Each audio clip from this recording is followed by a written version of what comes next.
रहमानिर्रहीम अल्हम्दुलिल्लाहि रब्बिल आलमीन वस्सलातु वस्सलामु अला सय्यिदिल अंबिया वल मुरसलीन। आजकल लॉकडाउन में रमज़ान शरीफ आया है, तो जिसके चलते मौसम भी काफ़ी तब्दील है। फिर कोरोना वायरस है। इस बार इतनी गर्मी भी नहीं है, अल्लाह का फज़ल है। और कोरोना वायरस के चलते बहुत सारी एहतियातें भी बरती जा रही हैं।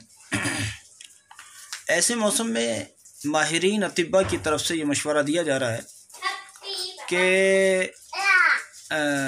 इफ्तार के वक्त में ठंडे मशरूबात से ज़रूर बचा जाए। ठंडे शरबत और फलों के जूस और बर्फ़ का इस्तेमाल, फ्रिज का ठंडा पानी और इस तरह की जो चीज़ें हैं उनसे बचा जाए, क्योंकि माहिरीन का कहना यह है कि कोरोना वायरस के जो जरासीम है, यानी कोरोना के जो वायरस है, वो ठंडे माहौल में ज़्यादा देर तक ज़िंदा रहता है। आम ज़िंदगी में भी आप देख रहे हैं कि उनका मशवरा ये रहा कि आम तौर पर भी गर्म पानी पिया जाए, आम तौर पर भी गर्म पानी पिया जाए। अब रमज़ान शरीफ में रोज़ा रखने वाला आदमी शाम में तो गर्म पानी पीने से रहा, क्योंकि ये बड़ा मुश्किल काम हो जाएगा। तो मैं ये तो नहीं कहता कि आप अपनी जान पर इतना बड़ा जुल्म करें कि पूरे दिन रोज़े से रहकर भी शाम में गर्म पानी पिएं। मैं जानता हूँ ये नहीं हो सकता, ख़ुद मुझसे भी नहीं हो सकता। मैं आपको क्या मशवरा दूंगा, लेकिन कम से कम इतना ज़रूर हो सकता है कि आप बर्फ़ ना पिएं, ठंडी चीज़ें ना लें, फ्रिज के अंदर ठंडा पानी ना रखें, क्योंकि जब रखेंगे तो आप मान जाएंगे, बच्चे नहीं मानेंगे। हर घर का अलग अलग माहौल होता है। किसी का बच्चा छोटा है, कोई बच्चा समझदार होता है, कोई नहीं भी होता है। तो फ्रिज में मेरे ख्याल से पानी रखें ही नहीं, मसले का हल हो गया। और इस तरह की चीज़ें खाएं जो सेहत के लिए बहुत मुनासिब हो। आजकल हम देख रहे हैं आमतौर पर रमज़ान शरीफ में लोग क्या खाते हैं, मालूम क्या खाते हैं? आप देखिए, रमज़ान में लोग खाते हैं तली हुई चीज़ें, भुनी हुई चीज़ें, जबकि रमज़ान में आजकल वैसे सब कुछ बंद है, लेकिन अगर कहीं मिल जाता हो, अलग अलग जगहों के अलग अलग हालात हैं, अगर मिल जाए तो सबसे ज़्यादा खजूर लीजिए, क्योंकि खजूर खाने से एनर्जी बहाल होती है। खजूर खाने वाला आदमी आपको जिस्म के एतबार से कमज़ोर नहीं मिलेगा। सहरी में भी खाएं खजूर और इफ्तार में भी खजूर खाएं। हमारे यहाँ रवाज ये है कि इफ्तार में 1-2 खजूर खा लिया और बस छुट्टी। मैं कहता हूँ ज़्यादा से ज़्यादा खजूर खाएं, जितने भी आप खा सकते हैं। और ऐसे ही फिर सहरी में भी खजूर खाएं। सहरी में खजूर खाने का बिल्कुल भी रवाज नहीं है, सहरी में ज़रूर खजूर खाएं। उससे आपको पूरे दिन के लिए इंशाल्लाह एनर्जी मिलेगी, और जो कमज़ोरी से आदमी महसूस करता है, इंशाल्लाह उससे निजात मिलेगी। तले भुने से जहाँ तक हो सकता है वहाँ तक परहेज़ करें। फ्रूट्स लें, ऐसे फ्रूट्स जो मौसम के एतबार से मुनासिब हों, ऐसे फ्रूट्स लें। आमतौर पर तरबूज खाने का रवाज होता है। तरबूज के मुताल्लिक़ मैं एक अपनी मालूमात आप तक शेयर करूं कि तरबूज के मुताल्लिक़ 2 बुनियादी बातें हमेशा याद रखिए।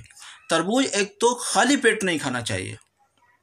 बहुत सारे लोगों को आप देखते हैं कि इफ़्तार में वो तरबूज का इस्तेमाल करते हैं, जबकि इफ़्तार का मतलब है कि पूरे दिन के आप कई घंटे के से आप भूखे हैं रोज़े के नाम पर।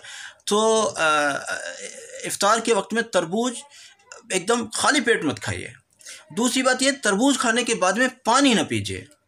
ये बीमारियों को बढ़ावा देने की चीज़ है। तरबूज के बाद वैसे तो माहिरीन ये कहते हैं कि फ्रूट्स के ऊपर कभी भी पानी नहीं पीना चाहिए, फ्रूट्स के बाद में कभी भी पानी नहीं पीना चाहिए, माहिरीन ये कहते हैं।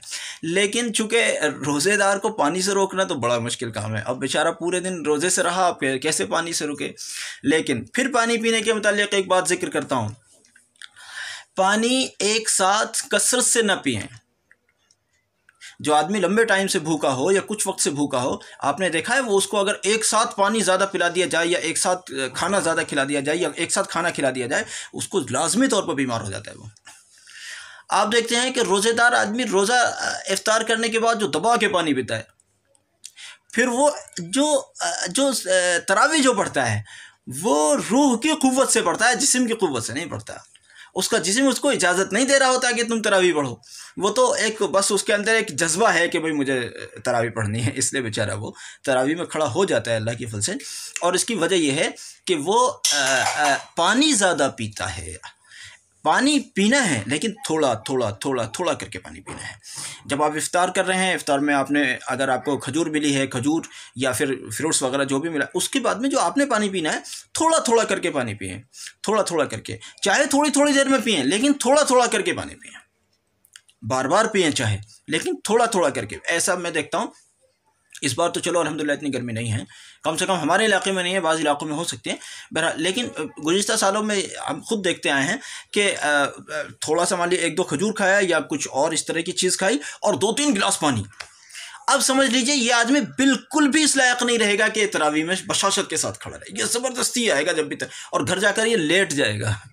और कुछ लोगों को बीड़ी सिगरेट की आदत होती है, इफ्तार करते ही अल्लाह के वास्ते बीड़ी सिगरेट की तरफ न जाएं, पहले सुकून से नमाज़ पढ़ें, थोड़ा सा कुछ पेट में जाने दें, उसके बाद अगर आपकी ये आदत है, हालांकि गंदी आदत है, कोशिश करें इसको ना करें और इसको छोड़ें, लेकिन अगर आप करते ही हैं तो फ़ौरन इफ्तार के बाद में ऐसा ना करें। ऐसी और भी बहुत सारी ट्रिक्स होंगी, इंशाल्लाह हम आपको मौका ब मौका बताते रहेंगे। आप हमारे चैनल पर जुड़े रहिए, हम बहुत काम की बातें आप तक शेयर करते हैं और इसमें सिर्फ अल्लाह की रज़ा के लिए हम शेयर करते हैं। आपसे भी दरख्वास्त है कि आप भी इस सदका जारिया में शरीक हों, दूसरों तक इस पैगाम को पहुँचा दिया करें। जज़ाकुमुल्लाह, अस्सलामु अलैकुम।